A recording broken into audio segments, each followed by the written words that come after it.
First thing we're going to do is review the E pip. So I want you to just play an E and lift this finger here, the G finger, okay? So do that with me now. I'll do 3, you do 3. Yourself, now me. Yourself. Well done.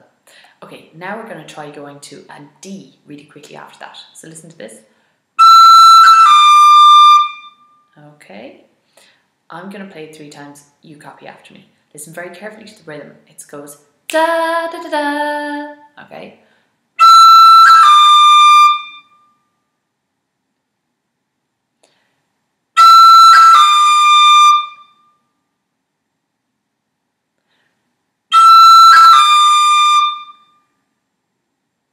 Wahoo!